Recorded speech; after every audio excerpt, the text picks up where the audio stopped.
and welcome to RetroB8. Today's episode is going to be a pickups video, guys, and this is about basically all my pickups within the last month, within July, that I've managed to accumulate. And to be fair, there's actually quite a fair bit, especially for me. I'm just going to dive straight in to a system that I've been playing quite a bit recently, and that is the Evercade. Now, luckily, I'm a backer for the Evercade VS, which is out in November. So all these games, you'll be able to plug into that, which is a console that you play on the TV. So yeah, there's a few of these that I've specifically bought for them because they're more like of a two-player game. Whereas when you play, well, obviously you can't play a two-player when you're playing it on this. Well, you might be able to, but like taking turns, etc. Anyway, the first one I picked up, and all of these are from eBay, and it is this one. This is the Interplay Collection. And on the Interplay Collection, guys, we have got 6 games, and these are Clay Fighter, Earthworm Jim, Battle Chess, Boogerman, Incantation, and finally Titan. So there we go, guys, that is the Interplay Collection for the Evercade, and that is number 4. Not really sure what number they're up to now. Well, the latest one I've got is 18. The next one that I managed to pick up is a game that I've been after a while. Actually, it's 2 games on the 1 cartridge, and that is Xeno Crisis and Tanglewood. This one's still sealed. I haven't opened it yet. I haven't had a chance to play it. I've heard from many people that the Xeno Crisis is especially good, so I'm really looking forward to playing that. There's a quick look at the back. It does look really nice, and I'm really looking forward to playing that, guys. This one was more for when the VS arrives, and this is number 18, and that is the Worms Collection. Now on this one we've got Worms, Worms Armageddon, and Worms Blast. Now I just absolutely love a bit of Worms action, so I can't wait to play this on the VS. Now next is a gift from a fellow YouTuber. These were sent by Paul, the Ink Northerner. I'll put a link to his channel in the description below. This is what his channel looks like, just so you know what you're looking for when you sub to him. So that's his channel. He actually does do a lot when it comes to the Evercade. Most of my purchases are based on either what he's been recommending, or also James from Super Nintendo. So yeah, between the two of them, like, they're my go-to people for the Evercade. But anyway, this is not the Evercade. Now, what he did chuck in is a pretty damn cool sticker, which I absolutely love. But my son is dying to get this, so he's going to have that, and God knows, I think he's going to stick it on his Xbox. But yeah, on the WhatsApp group, he just come up that he was getting rid of a few games, and was there any games here that was of any interest in anyone? Because, like, I don't know, maybe a low trade-in, or he had like multiples of them. And well, I couldn't say no to Fallout 3. It's possibly one of the best games I've ever played on the PS3. Vegas, I love Vegas as well, but guys, Fallout 3, what more can you say about this? It's just a brilliant game all around. Definitely one of my type of games. A bit slow paced, building up your guy and exploring maps, and the world is massive. It's great. Like, the wastelands. So it's just a quality game, and there's a good storyline there as well. And the second game that he sent was this Aliens vs Predator. Now, I'm a huge Aliens fan. I'm a huge Predator fan. Wasn't that keen on the movies, to be honest, and I've never ever played this. I've never played it. I played Colonial Marines on the PlayStation 3, which like, I know a lot of people don't like, but I kind of thought it was all right. But basically, that's because you get a pulse rifle. Anything with a pulse rifle in, that's got the proper sounds to that. When you're blasting the aliens away, it's just on for a winner. So that's Aliens vs Predator, Fallout 3, and a very cool Joker sticker from Paul Northerner. So thanks for that, mate. I've obviously had these for quite a while. I've only just finally got around to showing them now. Next on the list is games that I've picked up from a charity store. We're going to start with the Xbox Call of Duty. Now, I absolutely love this on, I can't remember if it was the PS2 or the PS3, but I had it on that and I thought it was absolutely brilliant. A game I thoroughly enjoyed before, like, I don't know, I think before Call of Duty got all like weird and futuristic, or is that Medal of Honor? That might be Medal of Honor, I don't know. Very similar games, but I do really like these games when they go back to like World War II, you know, when they're a little bit more realistic. That was 50p, as was this one.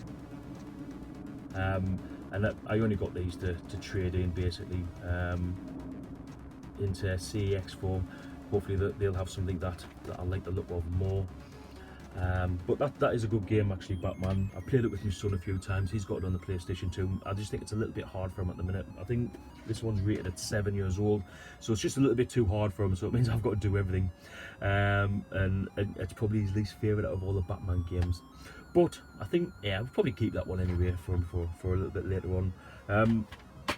This one is purely for the trade-in, and it's Harry Potter and the Half-Blood Prince. Now, I know very little about Harry Potter. I'm not particularly into the films or anything like that either. However, I have noticed that the price of Harry Potter games for the PlayStation 2 is absolutely ridiculous. And when I seen this for 50p, the first thing I did was check what my trade-in was going to be, and I think it's about 15 quid, and I think it goes on eBay for like between 20 and 25 pounds. So that'll be getting reinvested into the channel, into stuff that I can buy next month. Right, now we're going to move on to a little bit of PlayStation 1. I brought out a video maybe 2 or 3 weeks ago, and it was my top 10 PlayStation 1 games. There was a lot of VRs to that, and like I tried to pretty much catch every one of them. If I haven't, let us know, and I'll definitely go along and check it out and comment on it, etc. Because I've really enjoyed other people's lists. It says a lot about other gamers, you know, what they're into, and from that I've actually bought a couple of games, so I think there's a few more coming as well. But one of them was this one called Chase the Express, which I'd never heard of before, but someone said it's quite like similar to a Resident Evil, not obviously as good, but it just looks like a game that I don't know, just looks like it'll be right up my street. We've got 2 discs in there. Discs in absolutely perfect condition, manual, boxes in good nick as well. So and that was, I think that was 3 or 4 quid. So yeah, definitely going to give that a shot. Looks like a really interesting game. And the last PlayStation 1 game that I managed to pick up was Pete Onaretrotip. He I think he had this in like I think it was, I don't know if it was his favourite game, I can't remember. Anyway, this was in his top 10, and I just took an interest in it straight away. It just looked really good fun. Guys, this is called Shibuya Special. Now, this wasn't cheap. I picked it up, like I made an offer on eBay and they accepted the offer, which I was over the moon with. The box isn't in great condition, but to be fair, I've got a lot of donor boxes. Main thing is, the manual's in good nick, and the disc is also in good condition as well. So, really happy with that, and I can't wait to play it. I'll just put my phone on silent there. So guys, next we're going to go a little bit further back in time, and to one of my childhood favourite systems. I'm not going to call it a console because of course it's the Amiga. Now on the Amiga, you might have seen previous videos before where I've spoken about different Amiga pickups. One of the games that I sunk so much time into was Championship Manager, the original and the update. But then in around I don't know, 94, 93, 94, they brought out this one, and that was it. Like for me at the time, Italian football, club football was absolutely at its top, and they brought out Championship Manager Italia. Now this was just, it was exactly the same as the normal football manager games, but as you can see, there's a bit of damage here and here, but we're going to do a little bit of a repair on that, and we'll see what we can do. The box is also a bit concave at the back here, which tends to happen when they're piled up on top of each other, but I'm definitely gonna try and reinvigorate that and make it look a little bit better. But yeah, Championship Manager Italia, absolutely love that game. The first guy I used to always buy was Eric Cantona, 8.8 million and you're laughing. You used to sometimes get like 60 goals a season, but guys, I sunk so much time into that, so really nostalgic hit to add that back to the collection, as was this one. Now this is one of the few games I've actually completed or come to the end of, mission wise anyway. I'm not sure it's a game you can complete, but on campaign, I suppose you can complete it that way. And this is a game that I absolutely hammered on my Amiga 1200, and that is Gunship 2000 from Microprose. Now I had Gunship on the Commodore 64, and I sunk a lot of time into that. And guys, this was just next level. When I got the Amiga, I couldn't believe how good this looked. This is a really nice copy. The box needs a little bit of work doing to it, but you know what? I'm not forced. The games load up. It's just yeah. It takes me back to when I was like 13 years old playing this game. I absolutely love it. The best thing is I actually still remembered some of the keyboard commands. It's amazing that I can't remember what happens like yesterday, but I can remember keyboard commands from I don't know, 1992 or some 1993, something like that. So guys, we're coming to the end of this pickups video, but of course I'm going to save some of the best stuff till last. Not that there's anything wrong with that. I've been genuinely looking to pick up those items this last month. But of course, we have got the Hit Squad t-shirt on, which means we have got hit squads, and they're all Amstrad hit squads. And they're pretty much all games which you would maybe class as some of the more difficult ones to get. So we're going to go straight in, guys, at Sports 18 on the Amstrad, and we have got Skate Wars. Now, I got all of these from the exact same seller. In actual fact, he also sold me Gunship 2000 and the Championship Manager Italia. But here we have Skate Wars for the Amstrad. A little bit like obviously a skating kind of speedball game. I've never played it on the Amstrad, so I'm not 100% sure how that was going to be. But we'll see eventually, because we will eventually plough through all of these Hit Squad games in the Hit Squad collection. Next is a game that I found particularly difficult to get on the Commodore 64 and the Spectrum. On the 64, yeah, this comes up quite a lot. On the Spectrum, probably not so much, but it's still quite an easy game to pick up if you bide your time. But on the Amstrad, I haven't seen this game very often, and that is Navy Moves, which is Arcade 43 for the Amstrad CPC. Some great screenshots on the back there, mate, for everyone to have a quick look at, and hopefully I'll be able to stick videos of all the games mentioned.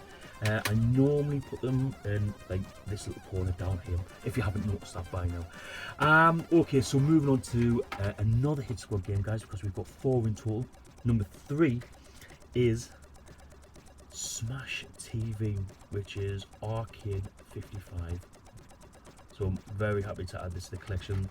It is a game that I absolutely love. Hadn't really played it much when it came out back in the day. I assume it was like an arcade cab. I never played it. I don't think. I can't remember. But I do enjoy playing it on the. I think it's on the Super Nintendo. Really enjoy the SNES version. Just the way the fire buttons is. Like the layout of the joypad makes it like quite an easy game to play. Like designed really well for that. On the 8-bits, yeah, it's still a really good game, guys. It's still good fun, and you can still win toasters and other sort of absolutely fantastic prizes like that. It always reminds me a little bit of the Running Man, like that kind of TV game show, kind of killing everyone and winning great prizes. Last but not least, guys, this is probably the one of the hardest games I've picked up on the Hit Squad for quite a while, and this is Stun Runner. Stun Runner across all the systems can be a right pain to get. If I remember rightly, I'm pretty sure Glenn Edwards needed Stun Runner to completely Spectrum set for like such a long time. So when I got the opportunity to pick this up on the Amstrad, it had to be done. It had to be done. One of my favourite covers as well. Really love that style on the front. As you can see, the game yeah, it's not a game that many people enjoy really. I think that what they try to do and what they actually managed to do on the 8-bit micros, there was quite a big gap there, you could say. But do you know what? It's an 8-bit micro. These things were brought out in the early 80s. Do you know what I mean? So it is what it is. Still got the nostalgia there for it. This is a game that I did play, but I don't think I had an original. This one is Arcade 54, and we have Stun Runner on the Amstrad CPC. So that's 4 more Amstrads down, and I think we only have 9 left to finish the collection. Okay guys, so last but not least is, well, it's a new system. A new system's coming to the shed. I spotted this on Facebook Marketplace and managed to get in there pretty fast, and it's a good job I did, because by the time I got there, the woman had said she'd already had 5 or 6 offers actually willing to pay more than what the asking price was. Pardon me, to post it here, post it there. There was a lot of interest in this, guys. Here's a little clue. Nope, it's not a Nintendo Wii, but you're close, because this is a Nintendo Wii U. Now, just look at that beauty. She is in fantastic condition. Really, really happy. Slight mark here, that's it. It's not boxed, but hey, I'm not about, it doesn't matter what the box looks like for me. For me, it's about playing the system. I've had a little go on this, just a handheld bit, and yeah, it's quite an interesting thing to have. It's a system that I've never owned before, I've never played before, but I do enjoy the Nintendo Wii, and I really do love the Switch. So to add this one to kind of make the set complete is, yeah, really, really, really happy. But not only did it come with that and the controller, but we also got this nice cool controller for maybe when you're playing it on TV when it's docked, something like that. As you can tell, I don't know much about the Wii U at all, and it also came with like a dock, which I suppose, I think that's the charging unit or something. I don't think that plugs into the TV. No, obviously it doesn't. The main system plugs into the TV. But I also got a load of games as well. So probably most of these games I'll be selling or trading in, because I've either got them or they're not games that interest me. So if I trade them into CEX, it means I'll be able to get something a little bit more like what I'm into. The games that come with were Mario Kart, of course, a Wii Sports, Yoshi's Woolly World,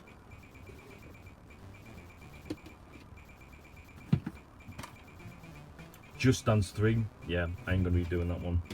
Kids might enjoy it though. Rayman Origins. I haven't scanned any of these in yet to the CEX app to see what they're worth. Little Pet Shop, yeah, not quite my thing. More Just Dance. Super Mario Brothers for the Wii. That actually looks pretty good. Super Mario Maker. I've not played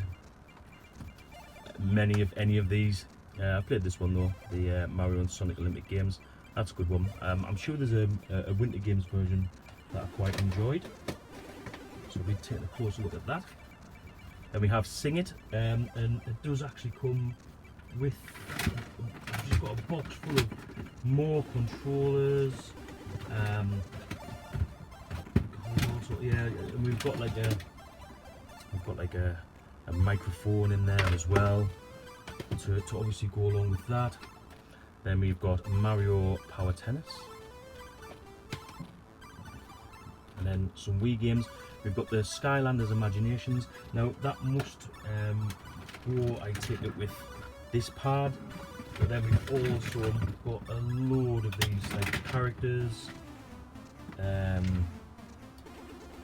Like, I know nothing about Skylanders whatsoever, so this is all totally new to me. Like, I have no idea what any of this stuff does. But yeah, there's a load of characters and like some sort of like pad that you put everything on, which I take it goes with that. Mario Kart 8. and Super Mario 3D World.